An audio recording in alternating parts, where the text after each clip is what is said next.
옆에 분들과 간단한 목례 한 주간 평안을 잘 지내셨습니까?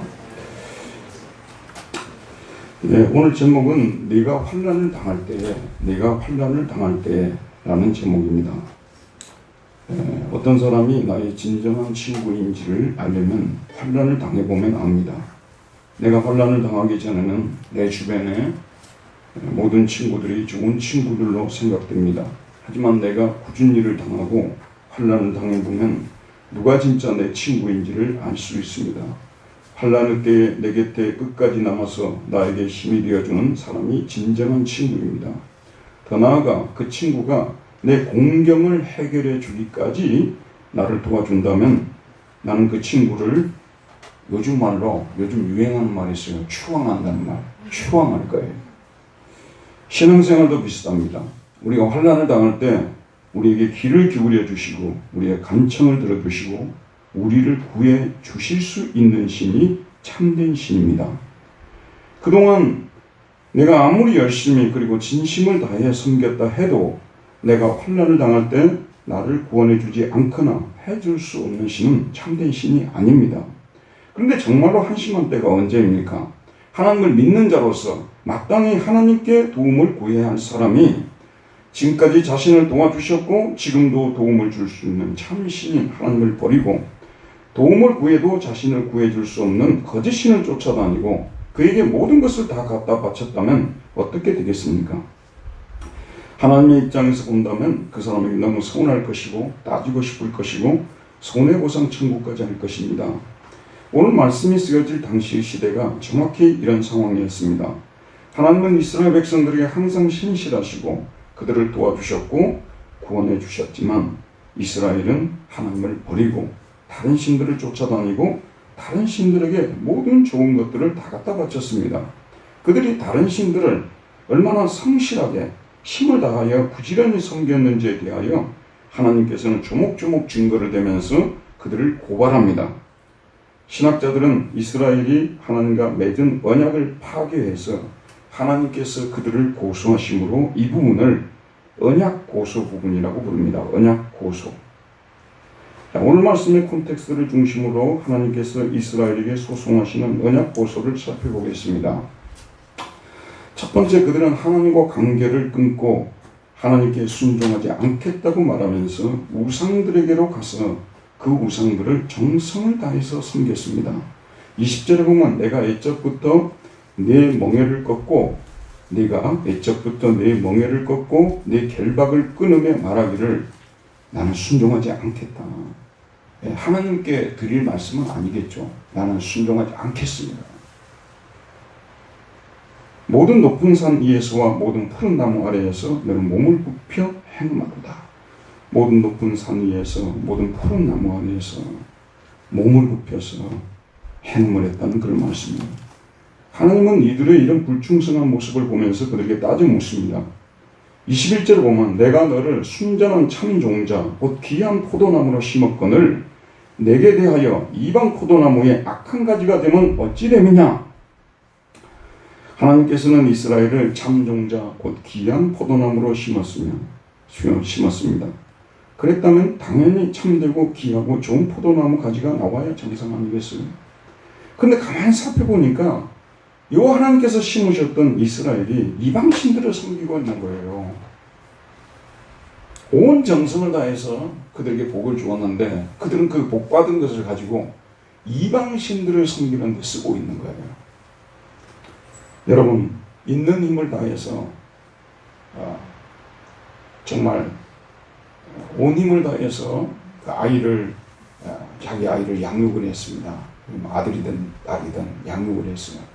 나중에 이제 결혼 때가 되니까 정말 부모가 받아들일 수 없는 말도 안 되는 그런 참 세상에서 평판도 안 좋은 그런 아이를 데리고 와서 결혼을 시켜달라고 한다는 말이에요. 얼마나 정말 분노가 막 속에서 일어나고 얼마나 막 참기가 어렵겠습니까? 지금 하나님의 마음이 그렇습니다. 그런데 이스라엘은 이 우상 숭배하는 이것이 그냥 몸에 배였어요.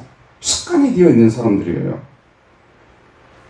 근데 이 습관을 우상 숭배라고 하나님 버리고 우상을 섬기고 하는 것이 너무 몸에 깊이 배어 있어서 이거는 22절에 보면 주의 여호와의 말씀이라 네가 잿물로 스스로 씻으며 네가 많은 비누를 쓸지라도 네 지약이 네 앞에 그대로 있으니 그 어떤 것으로도 씻을 수 없을 정도로 몸에 배어 있는 거예요. 안 좋은 이런 습관이 하나님 버리고 우상 섬기고 이런 것이 확 몸에 배어 있는 거예요. 근데 하나님께서 선지자를 통하여 이스라엘의 이런 타락한 모습을 지적하자 이스라엘 백성들은 순순히 받아들이지 않았습니다. 오히려 하나님께 따졌어요. 우리가 그렇게 한 일이 있냐고. 네가 어찌 말하기를 나는 더럽혀지지 아니하였다 바알들의 뒤를 따르지 아니하였다 하겠느냐. 자기들은 더럽혀진 적이 없다는 거예요. 바알들의 뒤를 쫓아다닌 적이 없다는 거예요. 이렇게 조금치도 물러서지 않고 하나님께 따지는 거예요. 오히려 여러분 정상적인 신앙이라면 하나님 앞에서 우리가 아무리 모든 걸 다 잘했다 하더라도 머리를 숙여야 되는 게 정상 아니에요. 근데 하나님께 이렇게 막 당당하게 따질 정도로까지 가버렸으면요, 이때 쓰는 말이 신약도 구약도 안 듣는다는 거 아니에요. 정말로 회복이 불가능한 사람들이에요. 하나님께 따지고 있으니까요. 우리가 언제 더럽힌 적이 있냐고. 그리고 우리가 언제 바알들의 뒤를 따라다녔느냐고 이러거든요. 그리고 하나님께서 뭐라고 말씀하시냐면 골짜기 속에 있는 내 길을 보라. 내 행한 바를 알 것이니라. 발이 빠른 암낙타가 그의 길을 어지러이 달리는 것 같았으며. 동물의 왕국 보시면은 암낙타는 달리는 걸 제가 본 적이 없어요. 그런데 사자라든지 그 다음에 사슴이 이렇게 뛰어다니는 거 봤지 않습니까? 얼마나 빨리 달리는지. 이게 우상을 섬기는데 아주 신속했어요. 하나님 섬기러 교회 올 때는 아주 온갖 핑계 다 대고 그냥 시간을 또 막 이렇게 또 막 이렇게 기다리게 만들고 막 잠깐 하는데 자신들이 좋아하는 그런 우상 숭배를 할 때는 이 암낙타가 이 사자가 달리듯이 그렇게 빨리 달렸다 그런 말씀이에요. 하나님은 그들의 음행을 고발하기 위하여 그들의 우상 숭배하는 행위가 동물들이 성욕이 발동할 때의 모습과 유사하다고 말씀하십니다. 너는 광야에 익숙한 암나귀들이 그들의 성욕이 일어남으로 헐떡거림 같다보다 그 발전기에 누가 그것을 막으리요. 그것을 찾는 자들이 수고하지 아니하고 그 발전기에 낱말이라. 발전기가 있잖아요. 저희 교미할 때. 그때 그걸 막을 수 있는 사람이 없잖아요. 자, 이스라엘의 우상들을 어떻게 섬겼느냐. 잘 들으십시오. 여러분 중요합니다. 이 사람들이 하나님을 버리는 때는 신속히 버려버렸어요. 가차없이 버려버렸어요. 근데 우상을 섬길 때는 어떻게 했느냐? 마지못해서 어쩔 수 없이 우리 신앙생활 할 때 이제 성도들을 제가 목양을 나름대로 이제 하나님 위임을 받아서 목양을 하지 않습니까? 근데 우리 성도들도 약하기 때문에 어떤 직장에 들어갔는데 그 직장이 너무 이렇게 비성경적인 직장이고 너무 견디기 어려워요. 그러니까 이제 그렇게 들어갔는데 거기에서 참 견디기는 견뎌야 되는데 그래서 내는 좀 믿음이 약해져가지고 타협하고 이런 경우들은 있어요. 근데 이런 사람들 교회에서 쫓아내버리면 교회에 있을 사람 누가 있어요? 그러니까 우리는 그런 분들이 돌아오도록 또 우리 계속 기다리고 기도해주고 그렇게 돼야 되겠죠. 그럴 수 있다는 거예요. 근데 지금 이 사람들은 하나님을 버리는데 가차없이 버려버리는 거예요. 그리고 우상을 따라다니는데 마지못해서 따라다니는 게 아니에요. 어쩔 수 없이 따라다니는 게 아니에요. 아주 좋아가지고 여러분 우리 아이가 말도 안 되는 아이를 만나는데 어쩔 수 없이 하다 보니까 그렇게 맺어진 것이라 해서 간다면 이해가 될 거 아니에요. 근데 좋아가지고 정신이 나가가지고 날마다 생각하고 적극적으로 따르고 다닌다면 여러분 어떻겠습니까? 이스라엘이 그랬어요. 제가 시골 얘기를 좀 하는데요. 시골에서 살았으니 어떻게 하겠어요? 시골 얘기들이 많이 나올 수밖에 없는 거지. 이제 여기가 저희가 사는 데는 이제 소위 말 농어촌인데 농촌과 어촌이 공존하는 곳이에요. 근데 어촌이 훨씬 한 80대 20인데 이렇게 이제 일을 하고 나면 좀 쉬는 시간들이 있지 않습니까? 특별히 저녁 시간 노름을 그렇게 많이 했어요. 요즘 여러분 노름하는 걸 보기에 참 귀할 거예요. 근데 우리는 예전에 시골에 노름하는 걸 많이 봤어요. 저는 이제 어릴 때니까 어른들이 노름하는 거. 그래서 등급이 있어요. 최우수 등급들은 마작을 합니다. 그 밑에 등급들은 화투를 치고요. 이제 저희 같이 이제 등급도 없는 사람 미나토 치는 거예요. 미나토라고 여러분 아세요? 미나토 이렇게 치는데 그 부인들이 이제 그 노름하는 사람들 누구누구가 노름한다는 것이 또 우리 마을 대표는 누구고 옆에 마을의 대표는 누구라고 다 알려졌어요. 근데 진짜 우리 그 4개의 그 마을이 있었는데 제일 잘하는 마을이 우리 옆마을에 사는 이 무슨 분이에요. 이 시들이 노름 잘하는가 봐요. 이 무슨 분이신가. 얼굴을 쳐다보면 자, 눈이 항상 뭐 시뻘겋죠. 여러분 한번 생각해 보세요. 열심히 같이 노력을 하고 돈을 모았는데 자기 남편이 저녁에 나가가지고 돈을 다 잃고 들어오면 낭비하고 그러면 시간 낭비하고 건강 낭비하면 어느 부인이 좋아하겠습니까? 그래서 부인들이 가지 말라고 얼마나 잡았겠어요. 그렇게 하지 말라고. 누가 아빠 그렇게 하지 마시라고. 누가 아버지 그러지 말라고 얼마나 많이 말했겠어요. 그런데 가는 거예요. 이 노름할 시간이 되면 발전기에 동물들이 행하는 모습과 똑같은 모습이 나타나는 거예요. 여러분 정말 우리에게 주신 물질이라든 시간이라든 건강은 다 하나님이 주신 거예요. 아멘. 우리가 가졌다고 생각하지 마세요. 하나님 다 주신 건데 이걸 올바로 사용하지 못하면 하나님 책임을 물으십니다. 여러분 하나님께서 우리에게 주신 것들은 책임 있게 써야 되는 거예요. 건강 절대 밤샘하지 마세요. 여러분 어떤 일이 있어도 밤샘하지 마세요. 이게 정말 주를 위해서 밤샘한다면 모르겠습니다만 그 밖의 일로서는 밤샘할 필요 없어요. 건강을 아껴야 되는 거예요. 돈도 마찬가지입니다. 쓸데없는 데 쓰면 안 되는 거예요. 근데 노름하다 쓴대. 또 어떤 분들은 술을 너무 많이 마셔가지고 술집에 갔다가 또 돈을 엄청나게 갖다 바친다 그런 말씀이에요. 이게 하나님께서 얼마나 참 고통스러워하는 부분인 줄 아십니까? 왜냐하면 하나님이 주신 것들을 가지고 그렇게 하니까요. 자, 이처럼 하나님께서는 그들이 이방신들에게 가지 못하도록 발을 제어하기도 하고 벗은 발로 달려가지 못하도록 막았습니다. 하지만 그들은 하나님의 말씀에 전혀 귀를 기울이지 않았습니다. 내가 또 말하기를 네 발을 제어하며 노름하러 딱 나가려고 하니까 얼마나 그 부인이 발을 제어했겠어요. 그리고 신발을 딱 이렇게 들고 못 가게 했을 거 아니에요? 벗은 발이 되게 하지 말며. 벗은 발로 뛰어가는 거예요. 벗은 발로요. 목을 가라게 하지 말라 하였으나 오직 너는 말하기를 아니라 이는 헛된 말이야. 쓸데없는 말 하지 마세요. 뭐 이랬단 말이에요. 저한테 도움이 안 됩니다. 저한테 이랬다는 거예요. 내가 이방신들을 사랑하였은즉 이게 괘씸한 거예요. 이스라엘은 하나님은 별로 사랑하지를 않은 거예요. 근데 이방신들에 대해서는 이방신들의 이 단어가 자림이라는 이 단어가 이방신들로 번역될 수도 있지만 금지된 것들이거든요. 하나님이 금해 놓으신 것들 이런 것들에 대해서는 사랑했다고 말하고 있어요. 사랑했다고. 그 다음에 그를 따라가게 노나 아하렘 엘레크라고 되어 있는데 이거는 그냥 따라가는 게 아니에요. 우상을 따라가는데 이방신들을 따라가는데 상심으로 진심을 다해서 열심히 따라가는 거예요. 이런 지금 현재 여러분 여기 앉아 계신 분들은 이런 정도까지는 저는 아니라고 생각하는데 이스라엘 이 당시에 말씀을 듣던 사람들은 이 정도로 심했어요. 근데 지난주 설교에서도 말씀드렸듯이 이스라엘의 지도자들이 백성들의 이런 우상들을 숭배를 책망하거나 막지 않았습니다. 그 결과 그들은 큰 수치를 당했습니다. 26절 오늘 보게 되면 2장 26절입니다. 도둑이 붙들리면 뭘 당하죠? 수치를 당하니 같이 이스라엘 집 곧 그들의 왕들과 지도자들과 제사장들과 선지자들이 수치를 당합니다. 여러분 이스라엘이요 이런 짓을 할 때 하나님께서 가만두시겠어요? 그래서 결국은 바벨론이라든지 아시리아를 움직일 거예요. 그래서 아시리아에게 722년에 망했지 않습니까? 그 다음에 바벨론에게 남쪽 유다가 586년에 망했지 않습니까? 여러분 역사를 읽어보셨죠? 이스라엘에게 마지막 전 왕이 누구냐면 시드기야예요. 시드기야를 잡아갈 때 어떻게 했죠? 한쪽 눈을 빼버렸잖아요. 소경이 두 눈을 다 빼버렸죠. 두 눈을 다 빼버렸잖아요.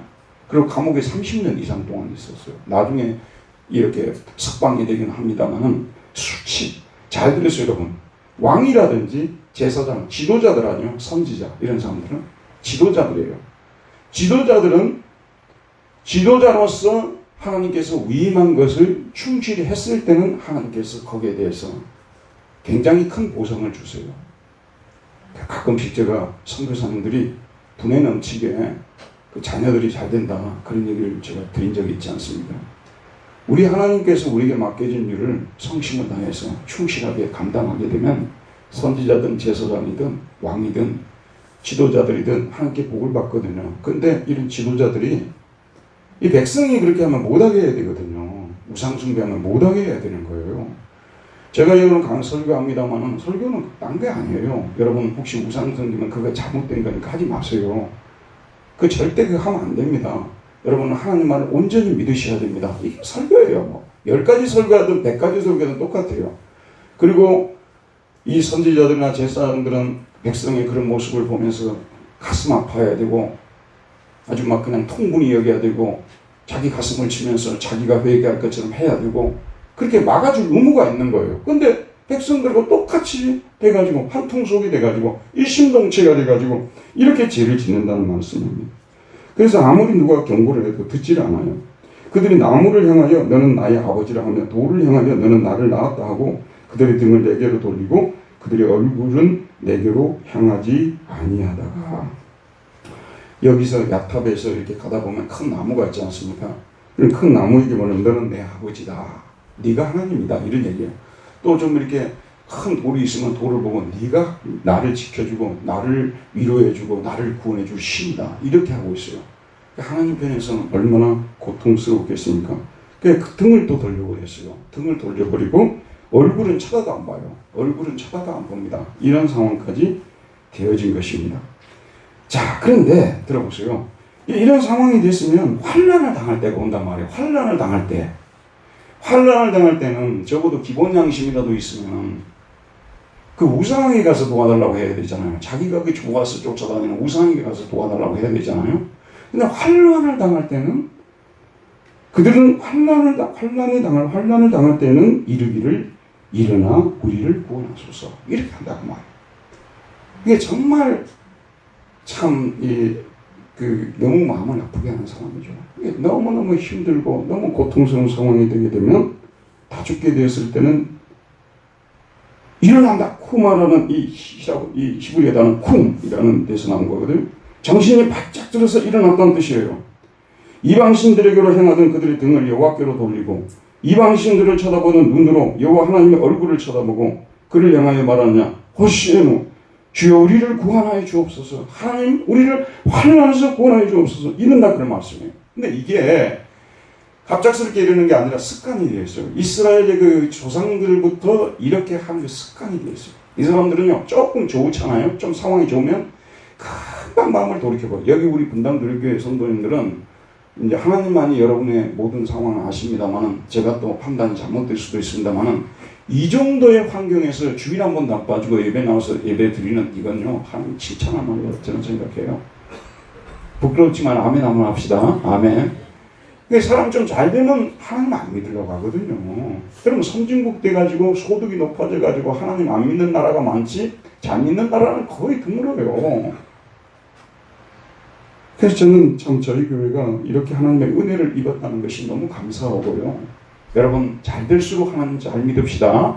잘 될수록 잘 믿읍시다. 옆에 사람에게 한번 이야기합시다. 잘 될수록 잘 믿읍시다. 잘 될수록 잘 믿읍시다.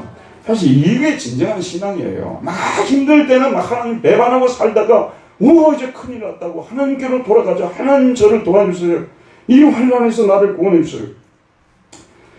이 사사기를 보게 되면 이스라엘이 여호수아를 중심으로 해서 가나안 정복하고요. 여호수아가 죽고 장로들이 죽고 나서 사사시대가 시작되잖아요. 이게 반복돼요. 이스라엘 자손이 여호와의 목전에 악을 행하는 이 목전에라는 말이 중요해요. 여호와 하나님 얼굴 딱 쳐다보면서 악을 행하는 거예요.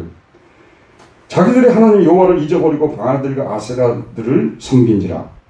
여호와께서 이스라엘에게 진노하사 메소포타미아 왕 구산 리사다임의 손에 파셨으므로 이스라엘 자손이 구산 리사다임을 8년 동안 섬겼더니 이스라엘 자손이 여호와께 부르짖으며 여호와께서 이스라엘 자손을 위해 한 구원자를 세워 그들을 구원하게 하시니 그는 곧 갈렙의 아우 그나스의 아들 온니엘이라. 이게 반복이 되는 거예요. 자, 좀 평화롭고 좋아져요. 그러면 이 사람들이 하나님을 딱 버리고 또 우상을 확 섬기는. 하나님이 자기 백성이기 때문에 포기할 수 없기 때문에 언약 백성이기 때문에 하나님께서 환난을 더 주시는 거예요. 옆나라들 통해서 되게 고생하게 만들어요. 그럼 막 힘이 드니까 주여 우리를 구원해 주옵소서 기도합니다. 그러면 하나님께서 사사를 보내는 거죠. 구원자를 보내서 그들을 건져내고 이게 사사시대 때 계속 반복이 되는데 이스라엘 조상들의 모습이요. 여러분 저나 여러분이나요 하나님 앞에 좀 우리가 심각한 얘기 좀 하자고요. 여러분의 신앙의 모습을 자녀들도 나중에 똑같이 본받아요. 정신 바짝 차려야 되는 거 우리가 이거. 우리가 아름답게 신앙생활하고 하나님을 기쁘시게 하는 신앙생활 자녀들도 똑같이 본받아요. 말할 필요가 없어요. 우리가 하나님 어떻게 섬기는지 자녀들이 제일 잘 아니까. 우리는 이스라엘 이 조상들처럼 되면 안 된다 그런 말씀이에요. 좋으면 하나님을 떠나버리고 안 좋고 힘들면 환난을 당하면 또 하나님께 도와달라고 막 이렇게 하고 이런 거예요. 그래서 하나님이 여러분 정말 그 성경은 뭐냐면요, 논리를 뛰어넘는 책이기도 하지만 굉장히 논리적인 책이에요. 우리 하나님은 굉장히 논리적인 하나님이십니다. 그래서 영국의 존 스토트 목사님이 책을 썼는데 논쟁자 그리스도라는 책을 썼어요. 이 변호사라든지 또는 검사가 논리적으로 이렇게 변호하고 또는 이 정죄하고 이와 같은 그 논리적인 그런 모습이 하나님에게 있습니다. 하나님 뭐라고 따지냐 그러면 너를 위하여 네가 만든 신들이 어디 있느냐. 28절. 너를 위하여 네가 만든 내 신들이 어디 있느냐. 그들이 내가 환난을 당할 때 구원해 줄 수 없더냐. 있다면 일어나서 구원해 보라고. 너무 맞는 말씀 아니에요? 그렇게 하나님 싫다고 하고 다른 우상들을 섬겼으면 환난을 당할 때 그 신들에게 가서 도와달라고 해야 될 거 아니에요. 그럼 그들은 또 일어나서 도와줘야 될 것이고, 만약에 신들이 한두 신이었다면 그들이 도와줄 수 없는 신들일 수도 있어요. 그런데 그 다음 말씀 보세요. 유다여 너희 신들이 너희 성읍수와 같다. 얼마나 그들이 많은 신들을 섬겼어요. 야탑에도 야탑이 섬기는 신이 있고, 또 사hen에 가면 사hen의 신들이 있고, 또 이레 우리 교인들도 이레도 살아요. 이레에 가면 또 이레에서 섬기는 위레 죄송합니다. 여호와 이레만 자꾸 하다 보니까 위레에도 가면 또 위레 사람들이 또 섬기는 신들이 있고, 유다의 성읍과 같다는 거. 이렇게 많이 섬겼으면 그중 한 신은 또 도와줄 수 있잖아요. 그래서 그 신들 보고 도움을 요청해 보라고 말하고 있습니다. 여러분, 여기서 중요한 게 뭐냐면요, 그들이 환난을 당할 때에는, 네가 환난을 당할 때 참신과 거짓신은 어디서 판별이 되냐면요, 환난을 당할 때에 우리 곁에 찾아보시고, 환난을 당할 때에 손을 내밀어 주시고, 환난을 당할 때에 우리를 위로해 주시고, 환난을 당할 때 우리를 건져 주시는 그 신이 참신이에요. 환난을 당할 때, 이게 환난이 매우 중요합니다. 다른 신들도요, 평소 때 어느 정도 우리에게 위로가 돼요. 우리 둘째 아들이 결혼 좀 빨리 해가지고 그 아들이 지금 이번에 이제 김나지움을 들어갔어요. 5학년 때부터 들어가니까. 근데 아주 어렸을 때 이게 안고 자던 인행을 지금까지 안고 자는 거예요. 한국 올 때도 지금까지 가져와요. 얘는 거의 예수님보다도 더 의지하는 것 같아요. 지금 그러거든요. 여러분, 이 인행 하나도 이렇게 힘을 주는데 자기들이 나름대로 온 힘을 다해서 섬겼던 우상이 힘이 안 되겠어요? 그런데 이런 우상들이 환난을 당할 때는 소용없다니까요. 큰 도움이 안 돼요. 인생이 진정한 면을 보려면 환난을 당해봐야 돼요. 환난을 당할 때 누가 나에게 진정한 위로자가 될 수 있는지, 누가 나를 진짜 도울 수 있는 참신이신지. 이런 우상들은 정말 인간이 우상을 섬기면 안 돼요. 여러분, 하나님 외에는 다 우상이에요. 지금 여러분이 쳐다보고 있는 서로에 대해서 한번 찾아보세요. 옆에 분들 다 여러분들이 그분들을 혹시 의지했다면 우상일 뿐이에요. 왜냐하면 평소 때는 좋은 말도 해주고 어느 정도 도움을 줄 수 있지만, 여러분 진짜 환난을 당할 때는, 심지어는 여러분 주변에 있는 여러분 바로 지금 같이 한 이불을 덮고자 하는 남편과 아내도 나를 도울 수 없어요. 하나님만이 참으로 도와줄 수 있는 것입니다. 환난을 당할 때, 우리가 환난을 당할 때 우리를 구원해 줄 수 있는 유일한 신은 오직 여호와 우리 하나님 분이십니다. 여러분, 하나님은 어떤 분인가를 아는 것이 너무나 중요해요. 기독교 신앙이 무조건 믿습니다, 이것만 갖고는 되는 게 아니에요. 하나님이 어떤 분이신가, 하나님이 어떤 분이신가. 여러분, 하나님은 전능하사 천지를 창조하신 분이십니다. 아멘. 애굽이라는 나라는 지금 미국과 같은 나라였어요. 미국이라는 나라가 무기를 어떻게 만드는지 아시죠? 세계 전쟁이 일어나는 것은 사실은 미국 사람들이 무기 만들어놓은 무기 만들어 팔려고 한다는 말도 한 30%는 맞아요. 전쟁을 조장하는 국가들일 수도 있어요. 겉으로는 하나님을 믿고 어쩌고 그럽니다만은.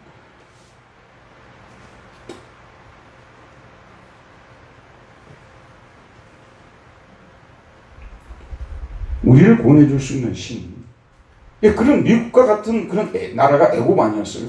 하나님께서 위에서 원상 폭격을 날리는 거 아니에요. 10가지 재앙으로 애굽을 초토화시키면서 이스라엘을 구원해 줬어요. 가나안 원주민들, 지금 역사적인 모든 이제 소위 말해서 그 연구를 통해서 밝혀지는 것이 가나안 땅에 살았던 그 7 부족들이 있잖아요. 별로 그 멍청한 사람들이 아니라는 거예요. 청동기 문명, 히타이트족 아시려면 청동기를 사용했던 사람들이고요. 철병거가 있었다는 말도 나오잖아요. 철로 만든 탱커예요. 그것도 있었다는 거예요. 그러니까 굉장히 높은 문화를 향유했던 사람들 아니에요? 하나님이 그들을 주셨기 때문에 이스라엘 힘으로서 절대 뺏을 수 없는 곳이었어요. 하나님은 아브라함, 이삭, 야곱, 모세 등과 같은 자신의 백성들이 혼란을 당할 때 그들과 맺은 언약을 기억하시고 친히 하늘에서 내려오셔서 그들을 구원해 주신 분이십니다. 여러분, 우리 인생이 절대로 해결할 수 없는 것이 있어요. 그게 뭐냐면 죄와 죽음의 문제예요. 우리 인간이 어떻게 우리 힘으로 죄와 죽음의 문제를 해결할 수 있습니까? 기독교라는 것은 뭐냐면요, 죄 문제를 붙들고 싸우는 거예요. 그래서 여러분이 죄 문제를 해결해 줌을 통해서 여러분의 복을 주는 종교가 기독교입니다. 돈을 많이 안겨주는 종교가 아니에요. 좋은 건강을 가져다 주는 종교가 기독교가 아니에요. 이건 부분적인 거예요. 진짜 하나님은 우리의 축복해 주는 건 죄를 없애주는 거예요. 죄를 용서해 주는 거예요. 죄의 문서를 불살라 주는 거예요. 죄 때문에 뭐가 들어왔어요? 죽음이 들어온 거 아니에요? 아무리 넘으려고 해도 넘을 수 없는 산이 무슨 산인 줄 아십니까? 죽음의 산이에요. 지 아무리 똑똑하고 지 아무리 큰 소리 치고 다니는 사람들도요, 죽음 앞에서는 벌벌 떱니다. 여러분 벌벌 안 뗄 것 같죠? 죽을 병이 안 될 것 같기 때문에 벌벌 안 뜨는 거예요. 죽을 병 들면요, 그래서 항상 건강검진 받으면요, 받으러 갈 때 그냥 아슬아슬합니다. 마음이 떨리고요. 또 오늘 또 뭐냐, 그리고 또 특별히 당신 간이 안 좋으니까 자세히 또 와서 검사를 받아봐야 된다 그러거든요. 그러면 받는 그 순간까지, 결과 나오기까지 아주 힘들어요, 여러분. 그럼 왜 그러겠어요? 죽음의 문제는 태산과 같은 거예요. 어떻게 해결할 수 있어요? 예수님께서 해결해 주셨어요. 하나님이 해결해 주셨어요. 아멘. 우리는 이 문제, 어마어마한 문제를 해결해 주셨기 때문에 이 은혜를 우리는 잊지 말아야 되고 하나님께 감사드려야 돼요. 그뿐이겠습니까? 지금까지 우리가 살아오면서 고통스러운 시간들, 정말 큰 환난을 당할 때가 얼마나 많이 있었습니까? 여기 다 그냥 이렇게 아무 일 없는 분들처럼 앉아 계십니다만은 지난 날을 돌이켜보게 되면 얼마나 우리가 벗어나기 힘들었고 얼마나 고통스러운 시간들이 많았습니까? 하나님께서 그걸 다 건져주신, 누가 건져주신 거예요? 하나님이 건져주신 것이라니까요. 우리 모두는 다 따져놓고 보면 아슬아슬한 삶을 살았어요. 하나님이 우리와 동행하시면서 우리를 건져내신 거니까 우리는 정말 하나님의 은혜를 잊지 말아야 되는데, 인간이 연약한 존재 아니에요. 정치적으로 자유가 주어지고요, 경제적으로 자유가 주어지고요, 그다음에 부풍요해지고 이렇게 되게 되면요, 사람의 마음이 간사해가지고 하나님보다 다른 것들을 더 섬기려고 하는 그런 마음들을 갖게 되는 것입니다. 여러분, 그래서 현대인들이 섬기는 것들이 많이 있잖아요.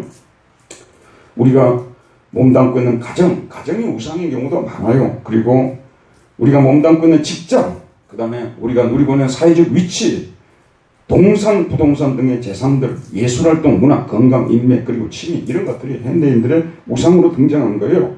여러분이 우상을 하게 되면 복잡하게 생각할 필요가 없어요. 하나님보다 더 사랑하는 것이 우상이에요. 그 자녀일 경우도 있고, 어머니, 아버지일 경우도 있고, 그 다음에 회사가 될 수도 있는 것이고, 재산이 될 수도 있는 것이고, 동산, 부동산이 될 수도 있는 것이고, 하나님보다 사랑하는 것, 하나님보다 더 많이 묵상을 하고 늘 그거 쳐다보면 위로가 되는 거, 그게 우상 아니겠어요? 근데 이런 것들을 자체가 다 잘못된 게 아니에요. 이게 다 필요해서 하나님 우리에게 주신 것들입니다. 그러나 이런 것들이 우리를 환난에서 건져줄 수는 없다는 것입니다. 생사를 다툴 정도의 큰 환난을 당할 때 우리를 구원할 수 있는 분은 오직 여호와 하나님 한 분밖에 없습니다. 그래서 여러분, 하나님을 떠나 이 시대 사람들이 섬기는 신들을 섬기는 사람들도 환난을 당하면 하나님께로 돌아옵니다. 그리고 하나님께 기도하며 도움을 요청합니다. 이렇게 신실치 못한 우리의 모습이라면 하나님께서는 우리를 도와주시지 않아야 하겠죠. 우리가 하나님을 철저히 예면했던 것처럼 하나님도 우리를 철저히 예면하셔야 합니다. 생각해 보세요, 여러분. 이런 일을 몇 번 당하고 나게 되면 하나님은 우리를 어떻게 믿을 수 있겠어요? 어떻게 좋아할 수 있겠어요? 하나님 예면하셔야 정상이에요. 네가 또 쇼를 하구나. 힘들어지니까 또 나한테 돌아오는 척하구나. 물리쳐버려야 되거든요. 근데 하나님은 그들을 믿지 못합니다. 왜 그러냐 그러면 29절에서 31절을 우리 한번 32절만 한번 읽읍시다. 32절 읽읍시다. 시작. 처녀가 어찌 그의 패물을 잊겠느냐? 신부가 어찌 그의 일복을 잊겠느냐? 오직 내 백성은 나를 잊었나니 그 날수는 쓸 수 없거늘. 처녀가 어찌 그 결혼 때 패물을 입겠어요? 자기가 입었던 드레스를 입겠어요? 잊을 수 없는 것처럼 하나님은 이스라엘과 언약을 맺었잖아요. 그냥 이스라엘을 잊을 수가 없는 거예요. 이스라엘을 버릴 수가 없는 거예요. 여러분 한번 생각해 보세요. 여러분이 낳은 자녀들이 아무리 속상하게 하는 일들 많이 해도 잊을 수 없잖아요. 마찬가지예요. 하나님께서는 이스라엘에게 신실지 못해도 하나님은 언약에 아주 충실하실 거예요.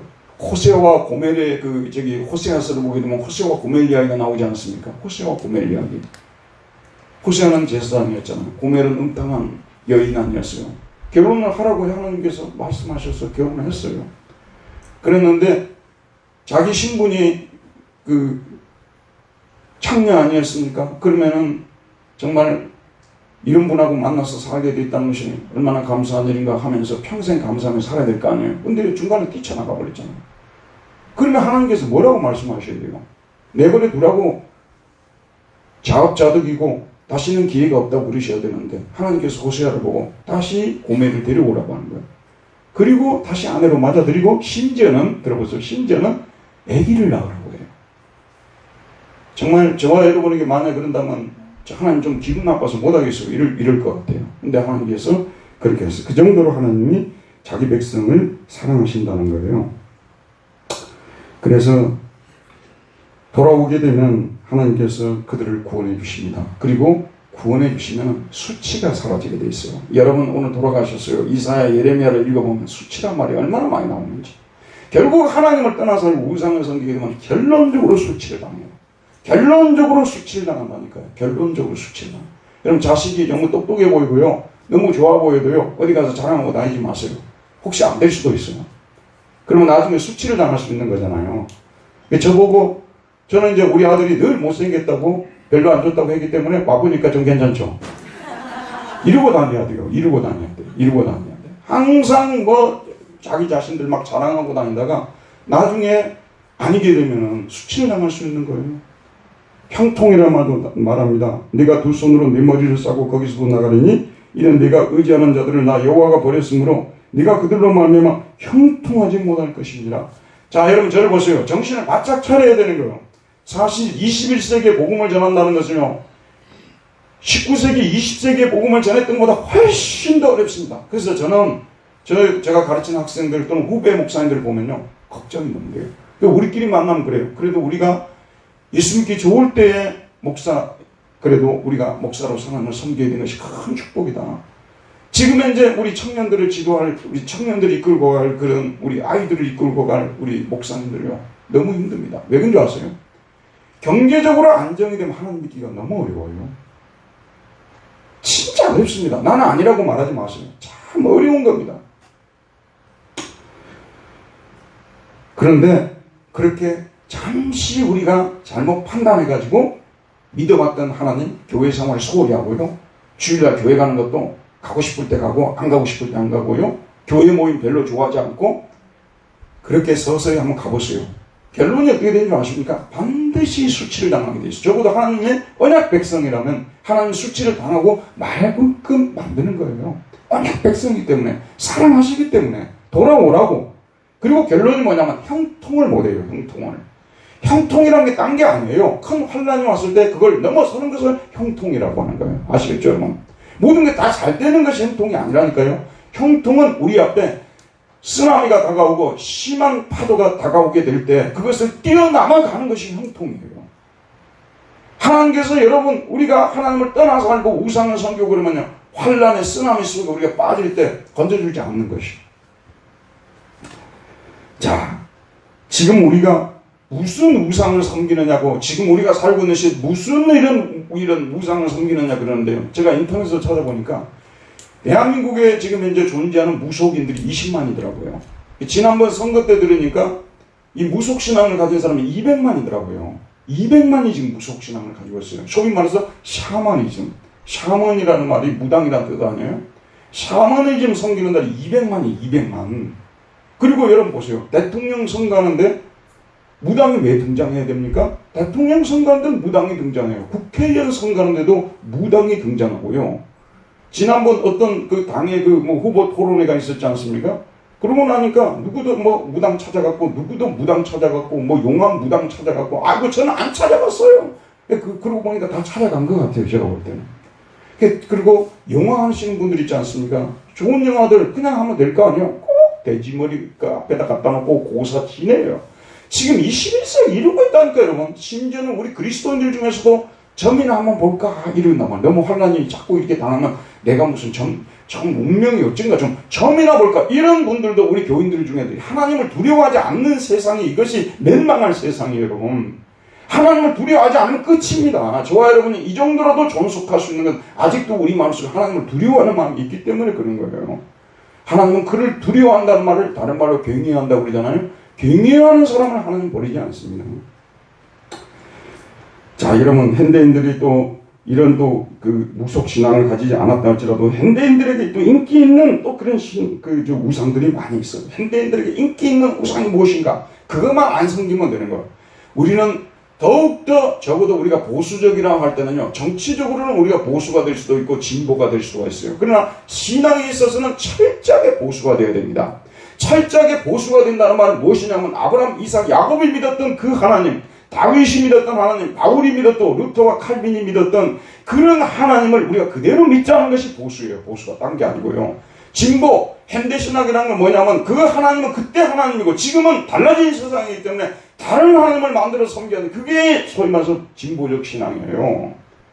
우리는 적어도 다른 부분에 있어서는 진보가 안 될 이유가 전혀 없어요. 그런데 우리는 적어도 신앙에 있어서 철저하게 보수가 돼야 됩니다. 주일날 꼭 가야 예수 믿는 것이냐? 참 그 사람들 말 들어보면요 설득력이 있어요. 진짜 설득력이 있어요. 만약에 도덕적 잣대만 갖다 댄다면요 교회 나온 사람하고 교회 안 나온 사람은 무슨 차이가 있겠어요 여러분? 한번 생각해 보세요. 교회 안 나온 것보다 훨씬 더 도덕적으로 살 수가 있어요. 양심적으로 사는 거예요. 교회 나온 사람이 꼭 양심적으로 삽니까? 안 나온 사람도 양심적으로 사는 사람들 많아요. 그러나 하나님께서 일주일에 한 번씩 주의 날에 함께 모여서 하나님께 예배드리는 이것을 하나님이 기뻐하셔서 심지어는 십계명 계명으로까지 만들어놨지 않냐 그런 말씀이에요. 그런데 우리가 우리 생각대로 우리가 안 가도 된다고 이렇게 하면서 주일날 교회 안 가려고 하고 여러분 이런 것이 21세기의 신앙 아니에요? 이런 것들이 현대인들의 신앙 아니에요? 유럽이 왜 망해버렸습니까 여러분? 유럽이 뭐냐면 금요일까지만 일하고 금토를 쉬게 만든 거예요. 토요일 일요일 쉬게 만든 거 아니에요?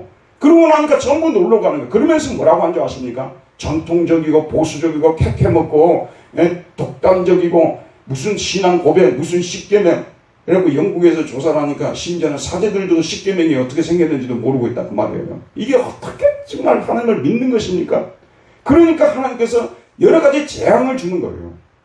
어제 제가 루터 책을 읽는데 결혼에 대해서 오늘 특강을 하려고 읽는데 결국 왜 이 세상에 이런 재앙들이 나타나냐고 말이에요. 음행 때문에 음행 때문에 결혼을 안 하면 사람들이 음행을 한다고 말이에요. 당시에 로마 카톨릭 신부들 독신을 장려했잖아요. 동신하라고 했잖아요. 명령했잖아요. 그래서 어땠습니까? 수도원에 가보게 되면 돌아다니는 말들이 너무 많잖아요. 너무 많은 애기 뼈들이 나오는 거예요. 땅속을 파보게 되면요. 왜 그랬겠습니까? 하나님이 원하는 결혼을 안 하고 음행을 하니까. 하나님은 그때도 지금도 살아계신 하나님이시고요. 예전에 신앙생활 했던 것처럼 지금도 똑같이 해야 되는 거예요, 여러분. 21세기하고 다르게 하고 하나님이 바뀐 적이 없습니다. 하나님은 우리가 하나님을 신실하게 섬기고 나가면 하나님께서 우리를 환난에서 건져주십니다. 하나님은 우리의 피난처요 심이시니 환난 중에 만날 큰 도움이시라고 말하고 있습니다. 근데 하나님이 우리가 환난을 당하고 있는데도 어떤 때는 안 도와주는 것처럼 보일 때가 있어요.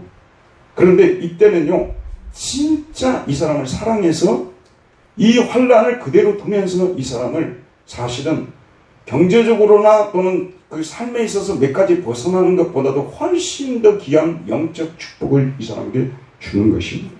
환난을 통해서 신앙을 연단하지 않습니까? 신앙을 더 강하게 만드시고 신앙을 성장시키시고 하나님께서 기뻐하시는 인격의 소유자가 되게 하시는 것입니다. 그리고 우리 안에 있는 소망의 실체를 들여다보게 만드는 거예요. 여러분, 소망의 실체가 뭐예요? 여러분, 눈에 보이는 것이 우리의 소망입니까? 우리의 소망은 우리가 부활하여 하나님 나라에 가서 영원히 사는 것, 이것이 진정한 소망인데, 야, 이 세상 살아보니 이런 환난을 겪고 나니 세상에 살 맛이 없구나. 그러면서 이제는 내가 하나님만 붙들고 살아야 되겠구나. 환난이 없으면 이런 축복을 받을 수가 없어요. 인간의 진정한 이런 뭐랄까 인생의 진정한 면을 볼 수가 없어요. 그래서 하나님은 환난을 통해서 우리를 복을 주시는 거예요. 그리고 환난 중에 하나님께서는 사랑을 부어주신다고 해요. 양동이로 부어주시, 바가지로 부어주듯이 하나님의 사랑을 우리 마음에 넘치게 부어주신다. 환난 중에 아니면 우리를 복을 받을 수 없어요. 자, 개념을 맺읍시다. 하나님은 환난 중에서 우리를 실제로 건져내시는 분이세요. 아멘. 여러분들이 당하고 있는 경제적인 문제, 가정의 문제, 지금 현재 당하고 있는 여러 가지 실제로 건져낼 수 있는 분이에요. 또 하나님께서 건져내지 않는다 할지라도 여러분을 영적으로 환난을 통해서 좋게 만들어주시는 하나님이십니다. 그렇기 때문에 하나님을 떠난 인생처럼 비참한 인생이 없고요. 예전에 우리 조상들이 섬겼던 그런 하나님을 섬기지 않고 자기들 마음대로 생각해서 만들어서 섬기는 그런 신들, 그들은 결국은 어려움을 당할 때 환난을 당할 때 전혀 우리를 도와줄 수 없어요. 여러분, 환난을 당할 때 진짜 도와줄 수 있는 신이 참된 신이시고 환난 중에서 우리를 건져낼 수 있는 유일하신 분이 여호와 우리 하나님이십니다.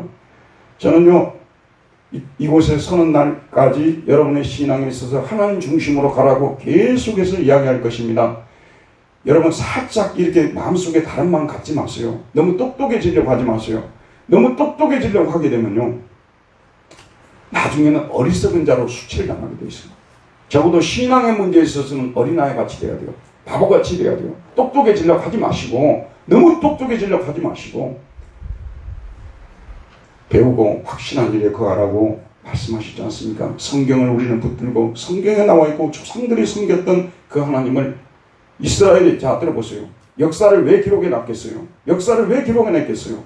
이스라엘이 역사를 왜 기록해 놨겠습니까? 우리 그리스도인이 뭔데 이스라엘 역사를 공부를 해야 되냐 그 말씀이에요. 결국은 하나님을 떠나서 우상을 섬기게 되면 저렇게 형편없는 역사가 된다는 거예요.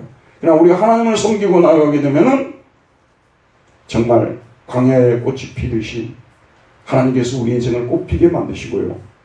여러분, 저는 베를린에서 목회할 때 우리 청년들에게 그런 얘기 진짜 많이 했어요. 하나님은 우리를 구원해 주실 뿐만 아니라 우리 운명을 바꾸시는 분이시죠. 하나님이 여러분의 운명을 바꾸십니다. 우리 지금 청년들 여기 앉아 있는데요, 나는 우리 청년들에게 좀 신앙에서 더 분발하라고 말씀을 드리고 싶어요. 청년들이라고 어른들이 믿는 하나님을 믿지 않고 우리는 아직 청년이니까 이런 얘기 하지 말라는 거예요. 여러분도 인격적으로 하나님을 만나시고 하나님을 아브라함, 이삭, 야곱처럼 신뢰하시길 바랍니다. 그럼 우리 청년들 중에서 어려움을 당할, 진짜 우리 청년들을 망할 청년 한 명도 없을 것이라는 그런 말씀이에요. 저는 우리 교회가 그런 교회가 되었으면 좋겠습니다. 은혜로우신 하나님, 오늘도 생명의 말씀을 우리에게 보내주셔서 우리를 깨우치시고 우리가 우상을 버리고 온전히 하나님만을 섬겨야 된다는 이 진리를 다시 한번 우리 마음속에 심어주심을 감사드립니다. 예수님의 이름으로 기도하였습니다. 아멘. 다같이 찬송가 부르시겠습니다. 찬송가 391장입니다. 391장.